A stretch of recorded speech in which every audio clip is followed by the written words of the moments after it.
Hola, en este ejercicio vamos a trabajar con un modelo lineal simple, como este que tenemos aquí, una variable endógena en función de una variable explicativa.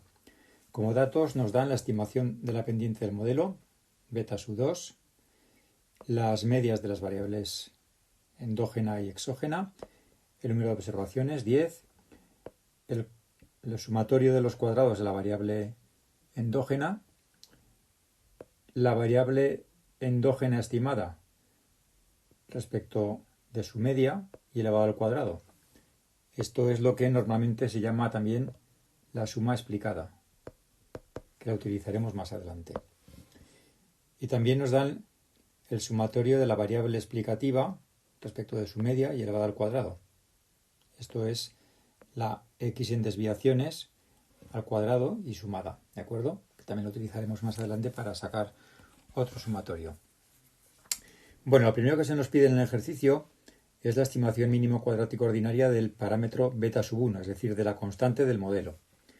Atendiendo a la propiedad de que la línea de regresión muestral pasa por las medias de la variable endógena y la explicativa, entonces, pues como tenemos ya la estimación de beta 2, podemos despejar directamente la estimación de beta 1 como y media menos beta 2 estimado por x media. Entonces se opera y esto es 2,48. Por lo tanto, esta es la primera cosa que nos pedía el ejercicio. Lo segundo que nos pide el ejercicio es la estimación mínimo cuadrática ordinaria del parámetro de dispersión, sigma cuadrado con gorro, que es igual al cociente entre la suma residual y los grados de libertad. La suma residual se puede expresar también de esta manera porque aquí arriba en los datos no nos dan directamente la suma residual, pero sí que vamos a poder obtener pues y' por i, que es el sumatorio de la variable endógena elevada al cuadrado, y luego menos el producto de las estimaciones de beta por x'y.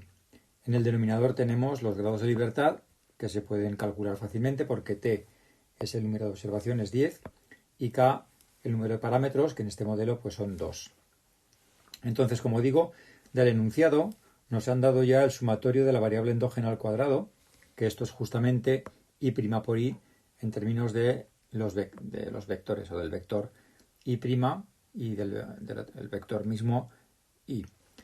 Entonces esto ya directamente lo tenemos de 314.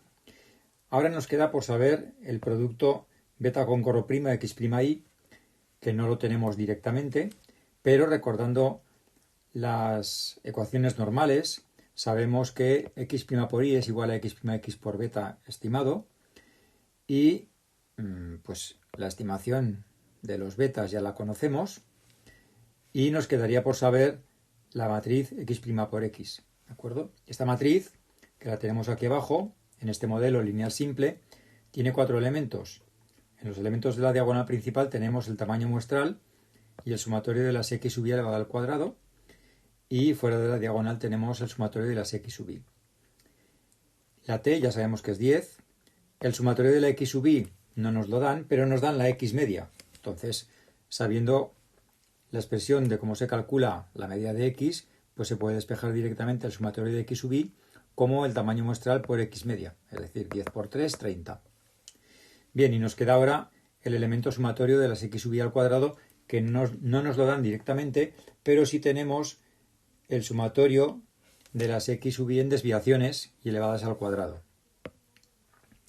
Entonces vamos a establecer la relación entre este sumatorio de las x sub i en desviaciones al cuadrado, que es lo que nos da el ejercicio, y si desarrollamos las x elevadas al cuadrado menos su media, pues se obtiene esta expresión de aquí, que es sumatorio de las x sub i sin desviaciones y elevadas al cuadrado, menos t veces x media al cuadrado. Y de aquí podemos despejar ya el sumatorio de la x sub i al cuadrado como la suma del sumatorio de las x sub i en desviaciones al cuadrado, que es lo que nos ha dado el enunciado, más t veces x media al cuadrado. Por lo tanto, simplemente sustituyendo estos valores, el sumatorio de las x sub i elevadas al cuadrado es igual a 140. Por lo tanto, ya tenemos todos los elementos de la matriz x'x, y ahora para obtener el producto de x' por i, pues solo tenemos que operar multiplicando x' por x, que acabamos de obtener, por beta' mínimo cuadrático ordinario, que lo teníamos del enunciado y lo que hemos obtenido del apartado A, ¿de acuerdo? Por lo tanto, el vector x'y es este 50, 192. Y ahora, para calcular ya el producto de beta' x'y, pues ponemos el vector de betas traspuesto por x' por y. Y entonces, operando aquí directamente, son los 285,28. De esta manera ya tenemos todos los elementos para calcular la estimación mínimo cuadrático ordinaria del parámetro de dispersión. Entonces, simplemente ya sustituyendo los resultados que hemos ido obteniendo, pues la suma residual es 28,72, los grados de libertad 8, por lo tanto, la estimación de la varianza del modelo es 3,59. En el apartado C se nos pide que calculemos la suma total, suma residual y suma explicada. Bueno, del apartado anterior, cuando hemos obtenido la varianza del modelo, en el numerador ya hemos dicho que teníamos obtenida la suma residual, por lo tanto es inmediato poner ya este primer resultado, la suma residual, es decir, el sumatorio de los residuos al cuadrado, o también expresado en términos vectoriales como u con gorro prima por u con gorro, esto habíamos obtenido que era 28,72. Respecto de la suma total, es igual al sumatorio de la variable endógena en desviaciones al cuadrado, es decir, de esta manera, y si desarrollamos también este cuadrado, pues tendremos que es igual al sumatorio de la i sub i sin desviaciones y elevado al cuadrado, que esto nos lo han dado en el enunciado, menos t veces por i media cuadrado, cuyos valores también los sacamos del enunciado. Por tanto, simplemente sustituyendo, pues el sumatorio de la i sub i al cuadrado es 314, tamaño muestral 10 y la media de i, que era 5, al cuadrado. Todo esto es 64, por lo tanto es la suma total. Y respecto de la suma explicada, pues como sabemos que la suma total es igual a la suma de la suma residual más la suma explicada, podemos despejar directamente la suma explicada como la suma total menos la suma residual que acabamos de obtener. Fijaros también que la suma explicada nos la ha dado el enunciado ya, como el sumatorio de la i estimada menos su media elevado al cuadrado y en sumatorio.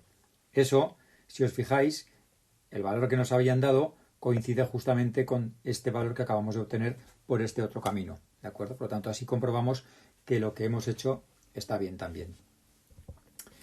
Bien, el apartado D nos pide que calculemos el coeficiente de determinación del modelo. Debemos saber, por definición del coeficiente de determinación, que se calcula como el cociente entre la suma explicada y la suma total.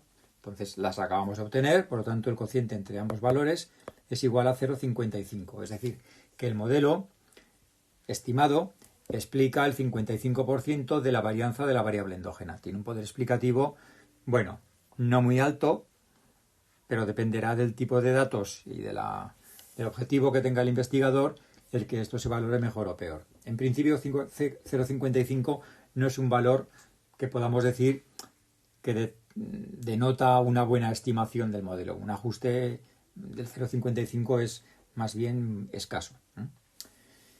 También se puede obtener el R cuadrado corregido, el R cuadrado, como 1 menos el cociente entre la suma residual y la suma total, ¿vale? Como tenemos también los valores de la suma residual, pues lógicamente el resultado de esta operación pues sale exactamente el mismo que habíamos obtenido a partir del cociente entre la suma explicada y la suma total. En el siguiente apartado, el apartado E, nos dice que calculemos la matriz de varianzas y covarianzas estimada de los parámetros de posición del modelo, cuya expresión debemos recordar que es esta de aquí, igual a sigma cuadrado por la matriz x' a la menos 1. Sigma cuadrado estimado, en este caso hay que ponerlo, porque es la estimación lo que nos piden de la matriz de varianzas y covarianzas. Esta estimación ya la hemos obtenido, digo, en el apartado B. Y nos quedaría por calcular la inversa de x', ¿de acuerdo?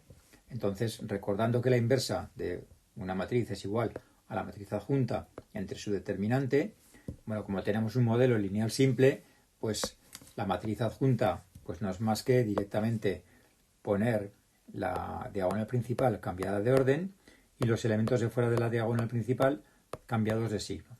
Entonces, esto dividido por el determinante, que es 500, bueno, pues obtenemos esta matriz que es la inversa de x'. Y ahora ya para obtener la varianza estimada de los parámetros de posición estimados, pues simplemente sustituimos 3,59, que es el valor que habíamos obtenido antes de sigma cuadrado con gorro, por la matriz x'(x a la menos 1, de manera que tenemos estos cuatro elementos. Los de la diagonal principal son las varianzas estimadas de la constante, esta primera posición, la varianza estimada de la pendiente, y fuera de la diagonal tenemos las covarianzas estimadas entre los dos betas del modelo. Bueno, vamos al siguiente apartado, en el que nos piden que contrastemos la hipótesis nula de no significatividad del parámetro beta 2, es decir, de la pendiente, al nivel de significación del 5%. Como vemos, la hipótesis nula de esta hipótesis pues se expresa de esta manera: beta 2 igual a 0. Es el parámetro poblacional el que queremos contrastar si es igual a 0 o no. Bueno, vamos a calcular el t-ratio, que no es más que el estadístico, que se calcula como el cociente entre el parámetro estimado, en este caso pues beta 2, el que nos piden, menos la hipótesis nula, que en este caso, como estamos contrastando que sea no significativo, pues es igual a 0, dividido por la desviación típica estimada del parámetro que estamos haciendo el estudio, beta 2 con gorro. Por lo tanto, pues esto será 0,84, que esto nos lo había dado el enunciado, entre la raíz cuadrada de la varianza de beta 2 estimado, que habíamos obtenido justo en el apartado anterior. Este parámetro de aquí, este parámetro 0,0718, pues su raíz cuadrada. Bueno, el estadístico que se va a distribuir como una t de Student, el estadístico de la t, el t-ratio, es 3,1348, que hay que compararlo con el valor de tablas de una t de Student al 0,025, porque es epsilon medios, porque tenemos dos colas en la distribución t de Student, y con 8 grados de libertad, que son t menos k. T era 10, k era 2, por lo tanto, con 8 grados de libertad, la t de tablas es 2,306. Como el valor del estadístico, 3,13, es mayor que el valor de tablas, esto implica que rechazamos la hipótesis nula a este nivel de significación. Por lo tanto, podemos concluir que al nivel de significación del 5% se acepta la significatividad individual de la variable x2. O sea que el parámetro estimado, pues sí que sería, aceptaríamos o no rechazamos que es significativa esta variable y por lo tanto el parámetro lo mismo. ¿De acuerdo? Bueno, tenemos otra forma de calcular este mismo contraste, pero en lugar de utilizar la t de Student, como tenemos un modelo lineal simple, sabemos también que hay una relación bastante sencilla entre la t de Student y una f de Snedeker, con un grado de libertad en el numerador. Entonces, eso es lo que vamos a hacer a continuación, esta comprobación de que el resultado ha sido correcto, pero utilizando este otro camino, que es usar, como en el modelo lineal simple solo tenemos una variable explicativa, utilizar la f del análisis de la varianza. ¿De acuerdo? Entonces, como nos habían pedido antes el coeficiente de determinación y lo teníamos calculado, podemos calcular esta f del análisis de la varianza a través de la expresión en función del r cuadrado, de los grados de libertad, y dividido por 1 menos r cuadrado por k menos 1. Todos estos datos los tenemos porque los hemos ido obteniendo o nos los daba el enunciado, y entonces este valor de la f del análisis de la varianza es 9,8273. En este caso actuaríamos como con cualquier contraste. Debemos comparar este valor del estadístico con el valor de tablas, en este caso de una f al 0,05, con 1, porque 1 es el número de restricciones que se contrastan, que es una restricción, y 8 grados de libertad, que son los grados de libertad del modelo. ¿De acuerdo? Entonces el valor de tablas es de 5,31, por lo tanto también, de nuevo, igual que hemos obtenido con la t de Student, en este caso la f que hemos obtenido del análisis de la varianza es mayor que el valor de tablas, lo cual lleva al rechazo, de nuevo, de la hipótesis nula de que beta 2 sea igual a 0, al 5% de nivel de significación. ¿De acuerdo? Por lo tanto, estamos concluyendo también que la variable explicativa es significativa para explicar a la variable endógena. Y para terminar este apartado, se puede comprobar esta propiedad estadística, que es, o matemática más bien, es una propiedad en la que se comprueba que el cuadrado de la T de Student coincide con una F de Snedeker con un grado de libertad en el numerador, que es lo que tenemos aquí. Cuando tenemos un grado de libertad, el estadístico que hemos obtenido de la T pero elevado al cuadrado, que es 3,1348 elevado al cuadrado, pues matemáticamente sale igual a 9,8270, que es pues aproximadamente igual a la F del análisis de la varianza. Fijaros que estos cuadrados hay que hacerlos con los estadísticos de contraste, no con los valores de tablas, porque los valores de tablas, lógicamente, deben coincidir sí o sí, porque es matemáticamente correcta esa expresión. Pero lo bueno es comprobar que por los dos caminos que hemos hecho, tanto el de la T de Student como el de la F del análisis de la varianza, se sigue cumpliendo esa propiedad matemática. Si esto no hubiéramos obtenido que se cumplía, indicaría que nos habíamos equivocado o al calcular la T o al calcular la F, ¿de acuerdo? Y bueno, el último apartado de este ejercicio nos pide que contrastemos una hipótesis conjunta o compuesta, que es que beta sub 1 es igual a 2 y simultáneamente beta sub 2 es igual a 0,8. Entonces la hipótesis alternativa será que no se cumpla alguna de estas dos condiciones o bien las dos. Bueno, en este caso la F general para contrastar hipótesis conjuntas adopta esta expresión de aquí, donde tenemos que construir la matriz R para este caso, para el caso de cada hipótesis que se contrasta, luego hacer esta diferencia, transponer este resultado, luego hacer el producto de estas matrices, luego volver a calcular esto sin transponer y dividirlo por R, que es el número de restricciones, que serán 2 en este caso, y por el valor de sigma cuadrado cóncavo que habíamos obtenido anteriormente. Y esta F se distribuye como una F con R y T menos K grados de libertad. Bueno, pues vamos a ir calculando estos elementos de la F poco a poco. En primer lugar necesitamos la matriz R, que está compuesta por los parámetros que acompañan a los parámetros por los parámetros que acompañan a los betas de la hipótesis nula. Fijaros, como tenemos dos restricciones que estamos contrastando, pues la matriz R va a tener dos filas. ¿Cuántas columnas tiene la matriz R? Tiene tantas columnas como betas tiene el modelo. En nuestro caso, como tenemos dos betas, beta 1 y beta 2, pues debemos poner dos columnas. Y aquí ponemos los coeficientes que acompañan a beta 1 y a beta 2 en cada una de las filas, en cada restricción. Entonces, en la primera restricción tenemos que aquí beta 1 viene acompañado por un 1, que es este 1 de aquí. Y como no hay beta 2 en la primera restricción, pues su parámetro es 0. Y ahora vamos con la segunda restricción, cuyos coeficientes los vamos a poner en la segunda fila. Entonces, solo tenemos beta 2, beta 1 no aparece, por lo tanto su coeficiente es 0, y beta 2 está premultiplicado por la unidad, por lo tanto aquí ponemos 1. Vale, pues si os fijáis, esta matriz R es justamente la matriz de identidad de orden 2. Por lo tanto, esto hace que se simplifiquen bastante las cosas en el numerador de esta F. Fijaros que todas estas R's, como son la unidad, pues como que desaparecen de aquí.